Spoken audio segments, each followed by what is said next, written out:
What's up, guys? We're back with a full slate of NBA action here on Friday, March 7th. We're going to break down every NBA game tonight and a few of the biggest college basketball games on the slate. We're going to look at bets on the side and over-under, and make sure to check that pinned comment throughout the day to see if there are any changes as injury news and player availability is confirmed.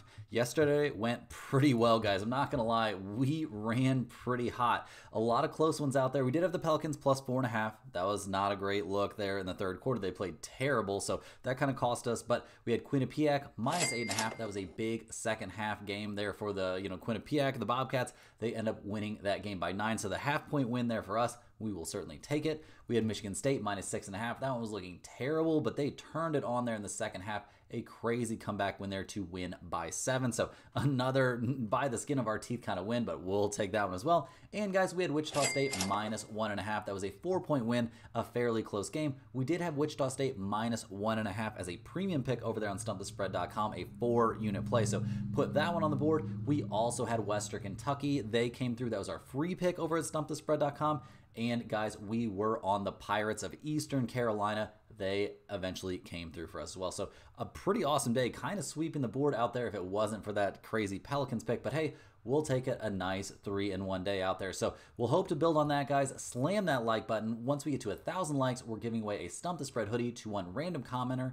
And subscribe to the channel if you're new. Once we get to 50,000 subscribers, we're just over 1,000 subs away. We're giving away another free hoodie. If you're a huge fan of what we're doing here every single day, you can sign up for a channel membership by clicking the little join button right below the video. Channel members get exclusive early access to all of my videos and get their names up on screen in every video. But more importantly, you will get access to our monthly members only giveaways. We'll be giving away a Stump the Spread hoodie to one random channel member on March 20th, the first day of the NCAA tournament. All of our videos are sponsored by StumpTheSpread.com. We have a team of experienced cappers over there. All of us have at least 15 plus years in the industry, and together we cover all the major sports. Right now, our premium members are getting daily college basketball, NBA, NHL, and UFC picks. And Major League Baseball, guys, our most profitable sport the last 3 years running is right around the corner. Click the link in the description to go over to StumpTheSpread.com and see everything we offer, including free-to-use bet size calculators, exclusive free picks not covered in this video, and our premium top confidence plays. If you aren't ready to become a premium member right now, sign up for a free account to get access to our email newsletter, which will get you free picks straight to your inbox every day and updates on results. Just make sure, guys, check that spam folder. We've been having an issue with that lately. Comment below with any bets you're looking at today and any other feedback you have for me, and I will personally respond every single day. Guys, as always, our favorite picks will be in the pinned comment down below. Now let's get into our first game of the night. We get the Cleveland Cavaliers going on the road to take on the Charlotte Hornets in kind of a battle between the best team out there and the worst team out there in the East. The Cavaliers 52-10 on the season, guys. They're fresh off a 112-107 win there against the Heat, so not exactly a blowout win there by the Cavaliers, but I do think it's important for them to, be getting these wins when they have the chance. We, even these close wins, even these wins that don't look pretty, they're still managed to grind out wins here. Darius Garland, not the biggest game, only 15 points. Donovan Mitchell put up 26. The bench looked really good, guys. DeAndre Hunter looking like a great acquisition. Despite going 0 of 4 from 3 in the game, he was a plus 18 and scored 16 points. They won this one, thanks in large part to shooting the ball pretty well there from 3. I mean, only 35%, but 14 made threes will definitely work. They did a good job of holding basically everybody on the Heat except for Bam and Check. And other than that, it was just a pretty decent game out there for Cleveland, albeit, not a game they would cover. They only won that one by 5 points. So maybe they feel like they're in for a little bit of a bounce back here, but I don't really think that's a huge deal. They're going on the road to take on the Charlotte Hornets. It's going to be probably a little bit tough for them to even take this thing seriously, but they are fully healthy coming into this game. There's no news that anybody's going to be sitting, so we'll see what they look like here against the Hornets, who come into this game shocker of the century, fresh off another loss. They've lost 8 in a row, and it's not looking pretty down the stretch, guys. It's been pretty brutal. They just lost by 15 against the Timberwolves. This team is just not showing any signs of improvement. I mean, I get that they're probably supposed to be tanking it out here at the end of the year, but I don't know. It's kind of hard to see the light at the end of the tunnel for this franchise. I mean, LaMelo Ball looks good out there at times, but the dude has never really had a track record of winning. He actually fouled out of that game against Minnesota. Miles Bridges, not shooting the ball particularly well, only 1 of 8 from 3 in that game. He did put up 23 points. We saw 14 points off the bench from Seth Curry, but they shot only 12 of 42 from 3. That's not usually going to get the job done, and despite having a huge rebounding edge, they take a pretty comfortable loss. So we'll see what Charlotte can get done here at home in terms of their injury report. you see pretty much all the starters on there, to be honest. Mark Williams apparently will not play in this game. We see Ball, Nick Smith Jr., and Josh Green all listed as day-to-day. LaMelo Ball with an illness. He's probable for this game, so we'll see if he plays, and we'll see if he plays well. Nick Smith Jr. dealing with a quad issue. He is also probable, and we see Josh Green with an illness. He's listed as probable as well. So it turns out they probably will be at full strength, but they're going to need it here. They are getting 15.5 points at home. We've got a total of 234.5. Cleveland actually 20-9 against spread on the road. They are 34-16-1 against spread after a win. That is an NBA best mark against spread coming off a win. Charlotte 16-15-1 against spread at home. 21-25 against the spread after a loss. I don't know, guys. It's a lot of points, but Cleveland is a really, really good basketball team. We see Charlotte. This is the first half of a back-to-back. I don't necessarily think we're going to see them get up for this game. This is not anything like that for Cleveland. I think they win this one walking away. So give me the Cavaliers here to get like the 20-plus point win. But is something this size going in the pinned comment? I do not think so. Next up, guys, are the Utah Jazz. They're going on the road here to take on the Toronto Raptors. The Jazz come into this game 15-47 on the season, fresh off a 125-122 loss there at the Washington Wizards. Yeah, that's pretty brutal. The Jazz are tanking so hard right now, they're losing games to teams like the Wizards. So that probably doesn't feel great if you're a Utah fan, but when you see who they're running out there every night, it's not a huge shock. We saw Kyle Filipowski actually have a pretty nice night out there. 23 points, 13 boards. That's definitely workable. They're trying to see what they've got, what they can expect to get out of him, next season and in the future. Johnny Zhang played well also. Isaiah Collier played well, but all that comes in a loss to the Wizards. So let's take it with a big old grain of salt. They dominated the boards in that game, so that's something positive, but just not a team that's running a crap ton of talent out there at the moment because they've been keeping guys like Colin Sexton, Lauri Markkanen, John Collins, Keontae George, and Jordan Clarkson all sidelined as much as possible. Now, it does appear that Colin Sexton is going to play in this game, so that's pretty big news there. I don't expect him to really be taking his foot off the gas. That's not the young man's MO. Not on the injury report here. We expect to see him play. I'm sure they'll put him on some kind of minutes limit, but yeah, I mean, he helps. He makes this team better for sure. Was kind of disappointed, honestly, not to see him get traded. But, guys, we have Markkanen and John Collins on the injury report also. And, yeah, Markkanen with his back issue, he's been ruled out. John Collins also been ruled out here. And, yeah, Keontae George, Jordan Clarkson, I think he's officially out. Yeah, he's officially out with that foot injury. And Keontae George, guys, with an illness. He's questionable. I'll be shocked to see him play. So, not going to do the full-strength Jazz here as they go on the road to take on the Toronto Raptors, who are 20-42 on the season, but they just won 2 in a row there against the Orlando Magic. So, I would say they're playing relatively well. They get to go back home now. It's been a minute since their last game. When did they play that second game against Orlando? What day of the month was that? Yeah, that was back on the 4th. This game's to be played on the 7th, so they've had some time. They've been able to travel. Everything looks fine there. Good stuff there. All 5 starters scored comfortably in double figures, scoring at least 15-plus points. The bench didn't do a ton, but they shot 40% from 3, did a very good job on the boards. Like, this Raptors team is showing some fight here at the end of the season, and while they are, well out of the playoff race, I mean, yeah, I would say too far back to even have a chance to really catch the Chicago Bulls. At least there is hope for the future right now in Toronto. And looking at that injury report, maybe they're not going to let quite everybody keep playing as they want to be tanking out the end of the season. We see Grady Dick, RJ Barrett, and Jakob Poeltl all listed as out. Abaji also out. Jonathan Magobo, he is also out for this game. So definitely not going to be the full-strength team. It's going to be the Quickly and Scotty Barnes show, and that makes this a little bit sketchy, guys. The Raptors, 4.5-point favorites at home. We've got a total of 230 out there. Utah, 16-14 against the spread on the road, 22-24 against spread after a loss. Toronto actually 19-12-1 against spread at home, 11-8 against spread after a win. Those numbers make me want to side a little bit towards Toronto, but the Jazz are playing okay. They're getting, a pretty important guy back there in Colin Sexton. So I think I'm actually going to be leaning here towards Utah in a game that I can't really trust either team, so I don't want to have a ton riding on, but I definitely think the Jazz and the points are the side. Next on the docket, we're looking at the Memphis Grizzlies going on the road to take on the Dallas Mavericks. The Grizzlies come into this game fresh off a tough 120-103 loss there against the Thunder, and I know they weren't at full strength or anything close to full strength for that game, but it just feels like the wheels are coming off right now for Memphis. I mean, they've lost 4 in a row, 5 out of their last 6. They've lost, 8 out of their last 10. Like, this is getting pretty brutal. They've been falling down the standings out there in the West. They're now in the 4 seed, and they're only 4 games up on the Minnesota Timberwolves, who are currently in the 7 seed. So things not turning out this season like the Grizzlies would have hoped, and definitely not as good as they were looking much earlier on. In that game against the Thunder, guys, they had no answers for SGA. Ja had 24 points, but only 8 of 22 from the field.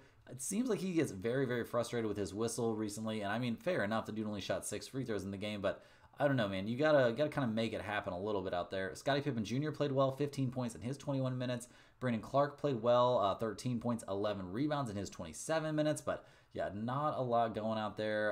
Yeah, just not a lot of positives. Desmond Bane did not look very good, and having no Jaren Jackson Jr. is a huge problem for this team. So we'll see what they can do here, see what the injury report looks like. Obviously, Jaren Jackson Jr. sidelined here. Santi Aldama also on the injury report. Yeah, Jaren Jackson Jr. week to week with that grade 2 left ankle sprain, so that's a problem. And Santi Aldama with his calf issue is questionable here as they go on the road to take on the probably most depressing franchise in all of sports right now. Yeah, it has to be. It absolutely has to be, guys.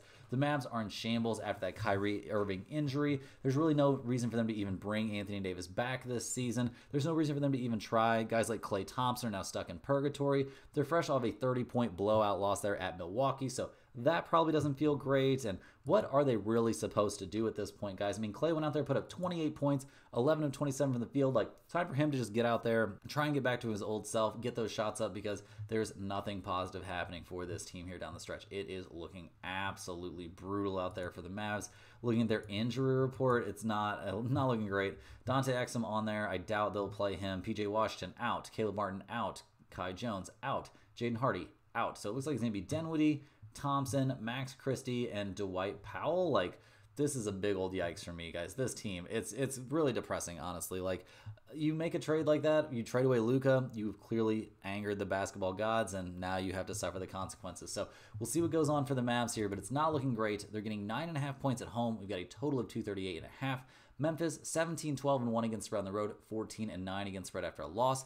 Dallas 18-14 against spread at home, 16-13-1 against spread after a loss. But we can't take anything from those numbers, guys. This team is nowhere near the team that, amassed those kind of numbers. So, guys, I'm going to be leaning towards the Grizzlies here to win this game by double digits. I don't love it because Memphis has not really earned my trust so far this season, but I think this is a spot you want to be on them to, dominate here against a Dallas Mavericks team that really has nothing to play for. And I think there is a wave of, just crazy, crazy depression probably sweeping through that locker room. Hey guys, jumping in here with a quick ad break. This is a great time to sign up for StompTheSpread.com. Signing up for a premium membership gets you access to our top confidence plays on all the major sports. We're currently covering NCAA basketball, the NBA, NHL, UFC, and the NFL. We have a team of professional cappers that work extremely hard putting in the research on these games every day so you don't have to. We make things very easy for you with pick notifications directly to your phone and unit sizes assigned to each play so you can see where our confidence level is on every individual matchup. To test out the service before you buy, join our free email list, get the occasional free or premium pick straight to your inbox. Just click the link in the description to sign up for a free account. Don't forget to like this video and subscribe to the channel if you're new. Now, guys, back to the games. Rolling right along here, guys, we're looking at the Minnesota Timberwolves going on the road to take on the Miami Heat. The Timberwolves 35-29 on the season. They've won their last 3 in a row, but wins at the Hornets, against the 76ers, and at the Suns don't exactly fill me with a ton of optimism that this team is about to charge up the standings out there in the West. I mean, right now they're sitting in the 7th seed. They're only a half game back of the Warriors, but Golden State's playing so well right now. I think it's going to be a bit of a tall task there for Minnesota to catch up to them. So we'll see what happens on that front. The Timberwolves, obviously, like I said, winners of 3 in a row. Edwards and McDaniels each putting up 29 points. Has to feel very, very good. We've actually seen Julius Randle come back and be more of a help than a hindrance to this offense, which isn't exactly what I expected. I mean, his last time out, 25 points, 8 of 18 from the field, 7 of 8 from the free throw line, almost a triple-double there with 10 rebounds and 9 assists. So he's doing what he needs to do. That was all against the Charlotte Hornets, though. So let's not overreact in a game where they, absolutely dominated. So we'll see what the Timberwolves look like here. I'm not completely out on them yet, but I would say I'm fairly close. Rudy Gobert out for this game. Other than that, they are fully healthy. So that's definitely a big step in the right direction for a team that's had plenty of injury problems, more than their share this season. So we'll see what they can do here on the road against a Miami Heat team that's not having the best time. They did just play a pretty competitive game there against the Cavaliers, so they get credit for that as well, but it also goes in the column as a loss. This Heat team not exactly charging up the standings. They're in the 7th seed and they're 5 games back of Detroit. So seems extremely unlikely that they would be able to, make any sort of push there and catch up to the Detroit Pistons. The Heat, just not that good of a team. I mean, in their loss at the Cavaliers, they played pretty well. We saw Bam have a massive, massive game. The Heat shot 36% from three, which is obviously not terrible. We liked what we saw, from Duncan Robinson. He was good out there, very good actually. Haywood Highsmith was good as well, but none of the starters outside of Bam played well at all. Terry Rozier was absolutely selling out there. Like, bro, you're under investigation. I hope you're not gambling still on these games because, my God, that looked terrible. And also, guys, they didn't have Tyler Hero for that game. He wasn't with the team. We'll dive into the injury report here actually right now for the Heat, who, it looks like coming into this game, obviously we see Tyler Hero on the injury report, Andrew Wiggins, Kel'el Ware, all very important pieces, especially Tyler Hero. He's dealing with an illness. He's questionable for this game, so we'll see if he comes back. The last time he played was on the 3rd. This game will be on the 7th, so I think there's a decent chance we see him out there. Wiggins dealing with that ankle is questionable. I think he's kind of a long shot to play, and Kel'el Ware, guys, he's officially been ruled out with that knee issue. So not going to be the full-strength Heat here. They're getting 4 points at home. We've got a total of 214. Minnesota 18-15 against spread on the road, 16-18 against spread after a win. Miami 14-13 against spread at home, 16-14-1 against spread after a loss. Guys, I don't think there's any way around this. I have to side with the Timberwolves in this matchup. I'm a little bit worried about who for them is really going to slow down Bam. Like, I don't think Naz Reid's going to be doing that. I don't think Julius Randle's going to be doing that. And they're going to have Tyler Hero back, so those are a little bit concerning. Probably things are going to keep us out of the pinned comment, but I do think Anthony Edwards could be in for a big night, and that would be enough to get the Timberwolves over the top here by at least 5. Next up, guys, we've got a spread in a game that I could not believe. We've got the Portland Trailblazers going on the road to take on the Oklahoma City Thunder. The Trailblazers, guys, 28-35 on the season. They're fresh off a 10-point loss there at the Celtics, which we were on Portland plus 10.5. So we'll take it. The hook actually coming through for us in that one. We loved what we saw from Anthony Simons, putting up a 30-piece, 25 there from Shadion Sharp. He's looking like a monster guy. Jabari Walker played great, 22 points from him. Scoot, not his most efficient shooting night, but still managed 13 points and 4 assists. As a team, they shot 40% from 3. They did a decent job. Not a great job, but an okay job on the boards. And this team just continues to play well here down the stretch. I mean, as a team that's, still, 4 games out of the 10 seed, like, they're still trying out there. We'll see if they can make up any ground, but I like the fight that I'm seeing right now from the Portland Trailblazers, and they come into this game kind of healthy, not fully healthy. Jeremy Grant, Danny Adjeva, both on the injury report. Adjeva, guys, with that quadriceps injury is questionable. He hasn't played since that game on the 5th, so there's a chance he comes back. He only played 23 minutes in that one. I'm not going to hold my breath about him, but there's a good chance I think he plays. We see Jeremy Grant questionable for this game with that continued knee complaint, and this will be his 5th straight game out. I would be a little bit surprised to see him suit up, but what really surprises me more is the situation that the Thunder apparently find themselves in, guys. It seems like they're probably going to be resting everybody coming off that 120-103 win there at the Grizzlies. Looking at that game, we love what we saw from SGA. Kind of loved what we saw from the team across the entire roster. Hardenstein, a nice game out there. 20 points from Jalen Williams, 13 from Jalen Williams. And yeah, Aaron Wiggins continues to cook, a plus 20, 16 points from him. And they shot 42% from 3. Not a lot of negatives there, but looking at the injury report here, guys, it appears they are going to be resting absolutely everyone. SGA out, Dort out, Jalen Williams out, Chet Holmgren not officially out, Hartenstein out. Chet with his leg issue is technically questionable. I would say that's closer to out. Carson Wallace out, Dort out, Jalen Williams out. It just keeps on and going. So this is going to be a full-on bench game there from the Thunder, and that's why OKC is only 2-point favorites in this game. We've got a total of 226.5. Portland actually 18-14-1 against spread on the road, 18-16 against spread after a loss.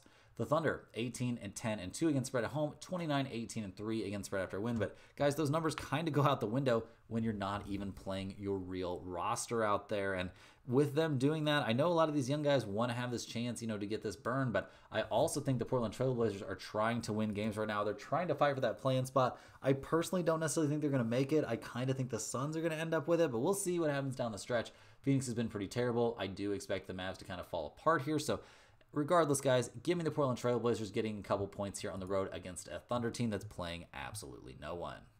Speaking of the Suns, guys, they're up next here. They're going on the road to take on the Denver Nuggets in an ESPN game. The Suns come into this one fresh off that crazy 119-117 win there against the Clippers. We had KD arguing with his coach on the bench, like all kinds of weird stuff, but he comes out, puts up 34 points, and aside from Zubac, guys, we liked everything that the Suns did. They played really, really well. Devin Booker only had to put up 17 points. Bol had a terrible game. I'm worried they're going to send him straight back to the bench. We'll see what happens there, but a couple nice double-digit scores all the pine, 3 actually, and yeah, all of a sudden this team looks like they've got some life, shooting over 50% from the field and over 41% from three-point range. So we'll see if the Suns can back it up here a little bit. I mean, they're fresh off of that, pretty nice win. Bradley Beal is on the injury report. He's listed right now as questionable with that calf issue, but I would say he's a little bit of a long shot to end up eventually playing in this game. And they could need him here, guys, as they go on the road to take on these Denver Nuggets, who are fresh off a 6-point win there against the Kings. They haven't exactly been killing it, kind of alternating wins and losses recently, but at 40-22 on the season, they're pretty solidly, hanging there in the battle for the 2 seed with them and the Lakers. So we'll see if they can get done in this one, see what Jokic can get done against the Sacramento Kings. Westbrook actually led the team with 25 points.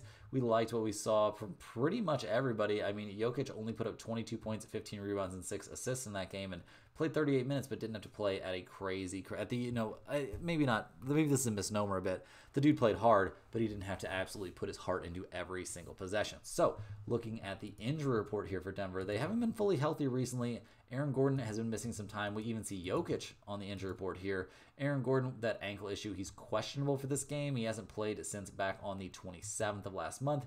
Jokic with an ankle issue, he's questionable for this game as well. But Jokic very rarely sits out games. So I pretty much expect him to go in this one, but I wouldn't blame anybody that was a little bit hesitant until they saw that confirmed. But looking at the numbers, guys, the Nuggets, 7.5-point favorites at home. We've got a total of 237.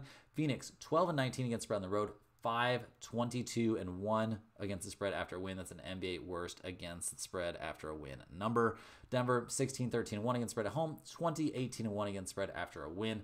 Guys, I need to know whether Jokic is playing or not. If he is playing, definitely give me the Nuggets here at -7.5.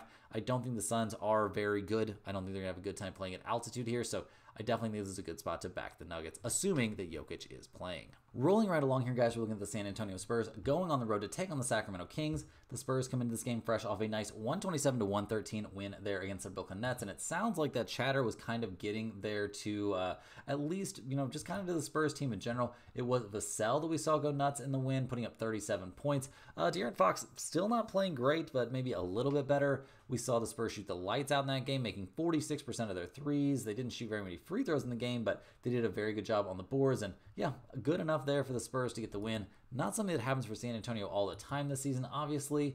They come into this game pretty healthy. That's a good sign as well. So we'll see what they can do up against a Sacramento Kings team that's fighting for their playoff spot, guys.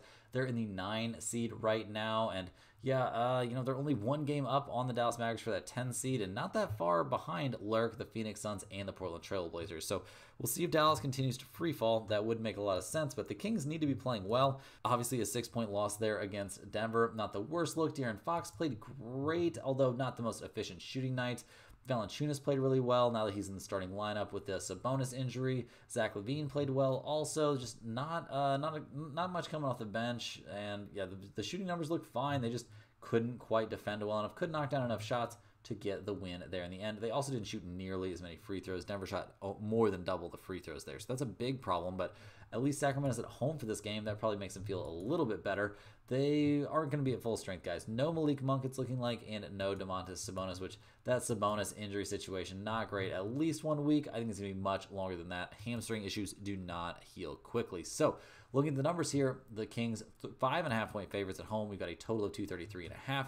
The Spurs 13-17 against spread on the road, 9-16 against spread after a win. Sacramento 9-17-3 against spread at home.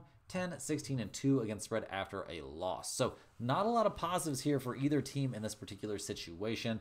I think we'll see more of a letdown in this spot from the San Antonio Spurs here playing on the road, but I don't know if I can really justify taking the Kings to win this one by at least 6 when they're not going to have Sabonis, arguably their best player, or Malik Monk, definitely one of their best players. Next up, guys, we have the New York Knicks going on the road in this one to take on the LA Clippers. The Knicks 40-21 on the season, or we'll see what they are after this game against the Lakers. They are up by 9 at halftime, so that's something positive for this Knicks team, but it's not like they've had smooth sailing, generally speaking, this season, and not really in terms of their injury situation at times either, which when you play those crazy Thibodeau minutes, bad stuff can start to pile up. They are 4 games up on the Milwaukee Bucks still in that race, for the Knicks to hold on to the 3 seed, but we'll see how things go down the stretch. I mean, we obviously don't have a ton of information on the injury report since they're playing right now, so we'll see who's available, but they are going to be playing on back-to-back nights, and for a Thibodeau coach team, that is even tougher than you would normally think it would be. So we'll see what they can do here against a Clippers team that's in a bit of a letdown spot, at least for James Harden, who put up a 50 crazy game there. It was absolutely nuts. He put up 50 points, 24th career 50-point game in a crazy 123-115 win there against the Pistons. Yeah, Harden was just making all of his shots. The Pistons weren't getting any calls. Cade was turning the ball over. His handle was looking kind of loose. I say that, he still put up 37 points, though, so I'm not talking anything bad about him. But, yeah, just a very, very good night out there for the Clippers, who shot 54.2% from three-point range. They got out-rebounded, but only by 1. Just not an insane rebounding game, but Zubac putting up 22 points, 23 from Bogdanovic. Great for them to see him, turning things back around. And it looks like there's a chance this Clippers team could be getting healthy, which would give them a big boost. And they could use a big boost, guys. The Clippers right now find themselves sitting down there in the 8th seed, a game and a half back of the Warriors in the 6th seed. So everybody's going to be trying to avoid the play-in out there in the West. In that win against the Pistons, obviously, very big stuff there from, I'm not going to say it's a full carry job there from Harden, but he played great. So looking at the injury report here for the Clippers, obviously very, very important. And we see Norman Powell still listed as out. So a significant concern, but if Bogdanovic can fill that void, that would be very, very helpful. And yeah, with Norman Powell with that hamstring issue, they're not going to be rushing him back whatsoever. So looking at the numbers here, the Clippers, 3.5-point favorites at home. We've got a total of 224. The Knicks, 14-15 against spread on the road, 2-7 against spread on no rest. The Clippers 21-9 against spread at home, 18-14 against spread after a win. Guys, I don't have any good enough reason to keep us off of this game. Definitely give me the Clippers here at -3.5. I would go ahead and jump on this early. I don't think we're going to get too much better of a price, even if the Knicks win. I mean, maybe if the Knicks do finish things off and win there against the Lakers, we could see this drop to the Clippers at -2.5 or something like that. So listen to your heart, do what it tells you. You could wait. You could go ahead and fire on this now, but the Knicks are going to be exhausted coming into this game. Now, guys, changing gears, we're going to look at some college basketball action. And first up, we've got Ball State, the Cardinals, going on the road to take on the Miami of Ohio Redhawks out there in the MAC. Ball State comes into this game fresh off of a kind of tough 2-point loss there against Central Michigan. They've lost their last 3 in a row, a kind of competitive game there against Akron. Fairly competitive, I guess, game against Bowling Green, and then that loss against Central Michigan. So now they've got to finish their season off with a tough road game against Miami of Ohio. So yeah, things not exactly going the way they would have hoped. This is a team they lost to earlier this season, and while they've played some okay offense this year, their defense very, very bad. The rebounding numbers also nothing to write home about. And in their last game, guys, that 69-67 loss against Central Michigan, not a team you're really supposed to be losing to if you want to be good. We just didn't see enough. I mean, Ball State lost this game despite shooting almost 40% from 3. If you're going to do that, you're not going to win a lot of games in college basketball. So we'll see what they do here on the road against the Miami of Ohio Redhawks, who come into this one 22-8 on the season. They're currently in 2nd place in the MAC, and looks like that's where they're going to end the year. They're fresh off a nice win against the Buffalo, but nothing major. Taking down a team like Ball State, it's not going to do a ton to improve their resume. They are 33rd in the nation in points per game, but their rebound numbers atrocious. Their defense, not too bad, though. So this team has a case, to be a threat, at least to Akron out there in the MAC tournament. But we'll see what they can do here. Looking at the numbers, Miami of Ohio, 9.5-point favorites at home. We've got a total of 149.5. Ball State, guys, 7-5 against spread on the road, 15-12 to the over. Miami of Ohio, 8-4-1 against the spread at home, 16-12 to the over. So first up, guys, I think this is a very reasonable spot to take over 149.5. I think we see plenty of offense in this game.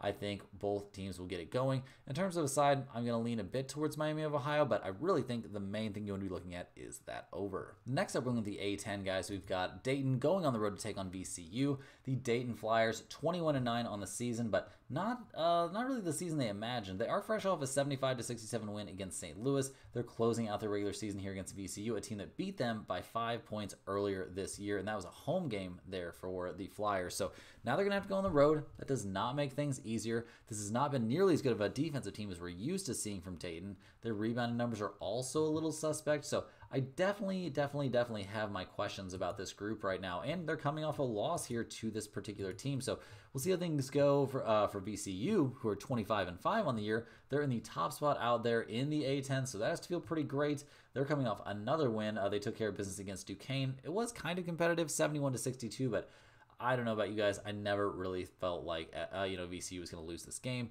We're liking what we're seeing from guys like Max Shugla. We're liking what we see from this offense. And on the boards, guys, 51st in the nation total rebounds and their points allowed per game all the way down to 62.2. That is very, very impressive stuff. So we'll see what they can do in this game, guys. The odds makers love them. They are 9.5-point favorites. We've got a total of 142.5.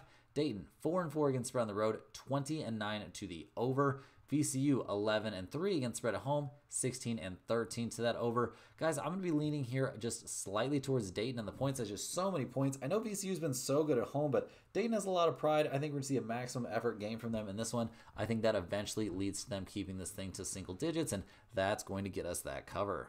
Next up, staying in the MAC, we're looking at the Ohio Bobcats going on the road here to take on the Toledo Rockets. Ohio comes into this game fresh off a tough loss against Eastern Michigan. Now they got to take on Toledo. Obviously, a big game for them, a matchup that they lost earlier this season, 86-83. So we'll see what they can do to improve on that. I mean, they're 55th in the nation offensively, but that defense, not good. That rebounding, also abysmal. AJ Clayton leading the way, but 14.3 points per game on under 50% shooting. Not really going to get me all excited. So we'll see what they can do in this one against Toledo. I mean, the Rockets come into this game only 16-14 on the season. They are 9-8 in conference play. It hasn't been pretty down the stretch here, especially they lost 4 in a row, losing against Akron there, 96-87 in their last game. So do they have a bounce back in them against a team they've already beaten once this year? Well, Toledo in that win, guys, I mean, a big part of why they got that win, they shot the ball pretty well from 3. They got their free throws off. They shot the ball great from the field. They had a big edge there on the boards, and are those all replicatable things? I maybe wouldn't say all of them, but at least some of them are. So we'll see what Toledo does in this one, guys. I mean, they're getting a 1.5 at home. We've got a total of 159.5. Ohio only 3-9 against spread on the road, 18-10-1 to the over. Toledo 3-8 against spread at home, a slight over team as well. I'm not too interested in the over in this one, guys. I think this is a spot you probably want to lean just slightly towards Toledo at home, but kind of a stay away spot for me.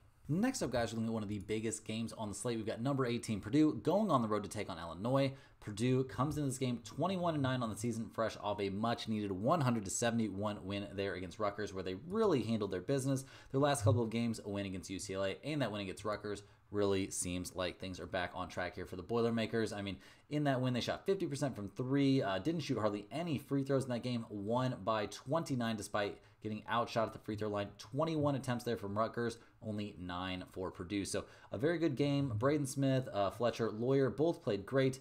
Honestly, guys, Trey Kaufman-Renn, not his worst game either, but only 16 points, so by his standards, not great, but he made 8 out of 10 shots from the field. Like, there is nothing wrong with that. We had a double-digit score off the bench. Like, they also did a great job on the boards, which is not something you always see from Purdue. So I would say they're coming into this game flying high. That's not an exaggeration at all, and this has been one of the best teams in the nation all year long, generally speaking. The rebounding has always been a concern, but the offense and defense, you can count on them, and you can count on their 2-star players. So we'll see what they can do here on the road. They're taking on a tough Illinois team that's 19-11 on the season, only 11-8 there in conference play in the Big Ten, but they're fresh off a couple of nice wins as well, taking down Iowa and taking down number 15 Michigan in a 20-point blowout at Michigan. So we'll see what the Fighting Illini can do here in their regular season finale. It's going to be kind of a big ask, despite the fact they're an elite offensive team, elite on the boards. They're the 3rd highest total rebounding team in the nation, but all that doesn't necessarily end up to a win here. I mean, we'll see what they can do. The odds makers have them to win. I mean, they're 3.5-point favorites.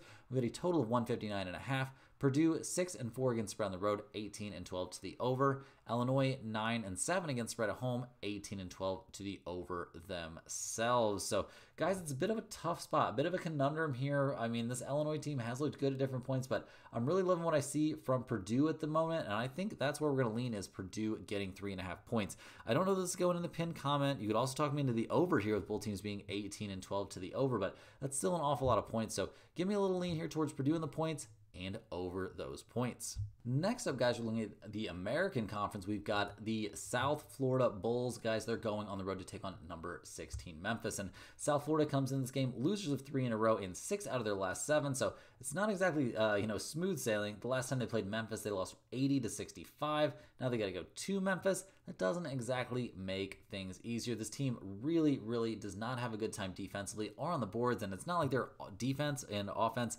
neither one of them good enough to carry this squad to win. So we'll see what they do here on the road against the Memphis Tigers team that's 25-5 on the season. This is their regular season finale, so that has to feel pretty good. They've got things nearly locked up out there in the American. This win would obviously lock things up. We like what we're seeing from PJ Haggerty. He's been a monster all year long.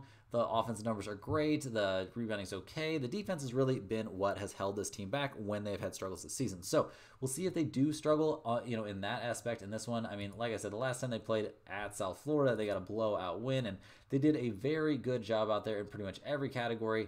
The boards, they did have a 5 rebound edge, or no, they had a massive edge, a 51 to 34 rebounding edge. So that has to feel pretty good for Memphis. And looking at the numbers, guys, USF 5-6 against the spread on the road, 19-10 to the under. Memphis 5-9 against the spread at home. They are 16-14 to the under. So with both teams having trends towards the under, you could take under 150.5 in this game. I mean, the last time they played, only 145 points, but I do think this is a spot you want to side just slightly towards Memphis at -13.5.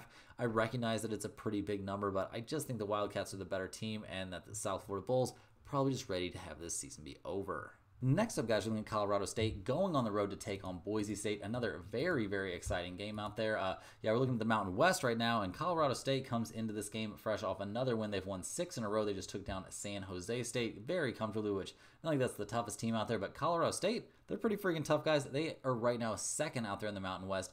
15-4 in conference play, only a single game back of New Mexico. So we'll see what they can conjure up in this game. I mean, they've been very good defensively. This is an elite defensive team. They've got some nice wins against some good conference opponents out there. And yeah, they're really just doing what they're supposed to do, winning the games they're supposed to win to put themselves in a good position once, conference tournament time rolls around. So we'll see what they can do. We're loving what we're seeing from Clifford. I mean, 18 points, 4.5 assists, 50% from the field. Not a lot to improve on there. He's going to have to play well, though. There's no doubt about it. The Boise State Broncos, 22-8 on the year. They are, 4th, but tied for 3rd, and only 1 game back there of Colorado State. They are fresh off of a 5th straight win, taking down Air Force very comfortably. This team also very good defensively, giving up 65.8 points per game. They're a decent rebounding team. The offensive numbers are fine, but that defense is really, really stifling. So we'll see what difference it makes here. I mean, the last time these two faced each other, Boise State was on the road and lost 75-72 at Colorado State. So a pretty interesting game there. We saw no free throw discrepancy at all. Each team shot 15 free throws. Boise State shot way less threes, and I think that's part of the reason they lost.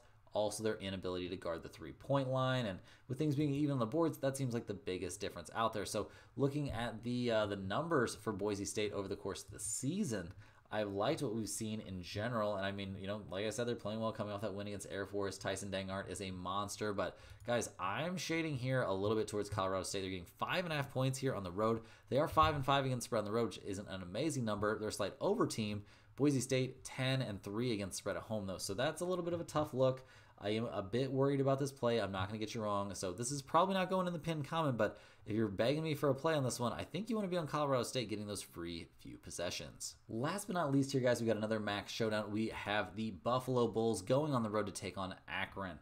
Buffalo comes in this game 9-21 on the season. They're the second worst team in the conference. They're fresh off of a loss there against Miami of Ohio. Now they got to play Akron, which probably doesn't feel great because the last time they played Akron, they got blown out 90-58, and that was a home game for the Bulls. So not a lot of positives for this team. Defense, very bad. Offense, not good. Rebounding, not good. You kind of know how it goes for these bad teams. When it goes bad, they are just flat out bad. And they're taking on a good team here in the Akron Zips, who are 24-6 on the season. They're holding on to the top spot out there in the MAC. And yeah, it hasn't been too much of a struggle. They just win game after game. They're fresh off a 9-point win at Toledo, and they just keep cruising, guys. They're 11th in the nation in points per game. They are, 27th in the nation total rebounding, 5th in assists. They also play some defense, which is a little bit shocking. So there's plenty of reason to like Akron here. The problem is they're 18.5-point favorites. We've got a total here of 160.5. Buffalo 8-7 against spread on the road, 15-13 to the under. Akron 7-6 against spread at home, 17-10-1 to the over. Guys, I can't really justify taking Buffalo here. I do worry about Akron being, looking ahead to what's going to happen next, but I just don't see any way they let this game be close. I think we see the Zips blow this one out by at least 30 points. That's all the games we have for today, guys. Get over to stumpthespread.com. Get on that free email list. If your emails aren't coming through, definitely check your spam folder. Hit that like button for good luck on all of your bets and help us get closer to giving away a hoodie. Subscribe to the channel if you're new to help us get close to giving away another hoodie. Let me know in the comments any questions you have on today's slate in general. I'll get back to you right away. Thanks for watching. Click the link in the description to get some spread, like I was saying, and we will see you guys tomorrow for more sports betting action.